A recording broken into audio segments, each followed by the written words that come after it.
So on kids and Kiwisaver, because some people don't like that, right? Because they don't have an employer, so they're not getting any contribution there. They don't get the government contribution till they're 18. That's right. Is that correct? That's right. Yeah. That's just a personal preference where you're basically building them a fund and going, right, let's full send to help them. I think so. Yeah. Nice. Yeah. I had a funny chat with a few clients saying, I want to set something up for my kids, but when they turn 18, I don't want them to touch that money because they're going to spend it on an overseas trip, or they're going to blow the money on a new car, whatever it may be. Yeah. So it's kind of funny example there. But yeah, absolutely. I think it's for parents wanting to set up their kids specifically for a first home, because naturally Kiwisaver can't be used to pay off university fees or to help them buy their first car or to kind of get their to help them pay rent, whatever it may be. If they're confident and comfortable that, they want to set up an account of sorts for that kid's first home, Kiwisaver's terrific because, you don't get the government contributions, you don't get any employer contributions, but you get some great investment returns. And again, with compounding interest, in some cases, Kiwisaver can be a really good alternative compared to maybe putting money in a bank account or a fixed term deposit.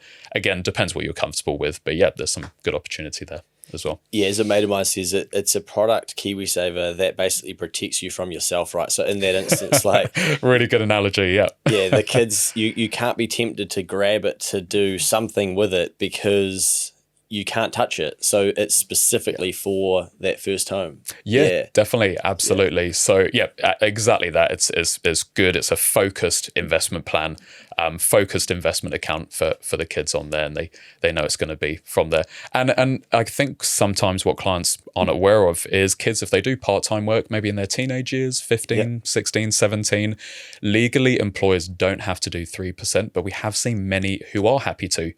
And that goes the same for over 65. A lot of people hit 65, they're going to keep working until 70, 75.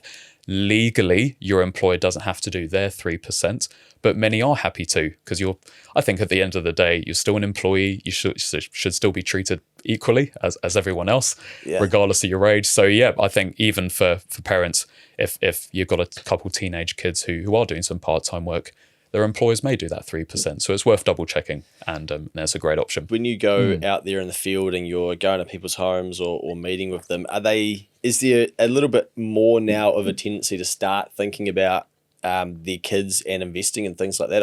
I feel like I've noticed it where some parents are saying, okay, if it's too late for me to start investing, let's say, they think like that, which may not actually be accurate, but they, why not think about my children? And now that I know this stuff, then I could implement it for them and understand compounding from the age of 5 through to 65 rather than 35 or, 40, for instance. Absolutely. I had a really nice, from the Women's Expo, met with a lovely mum of 2.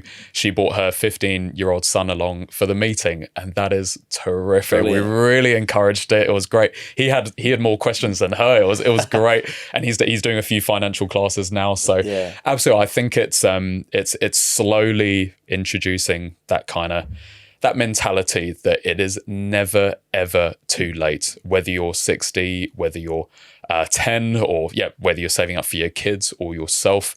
It honestly, it is never too late. And I think, we're slowly starting to see that transition generate. We will be at the forefront of that, providing advice and really sitting down with clients.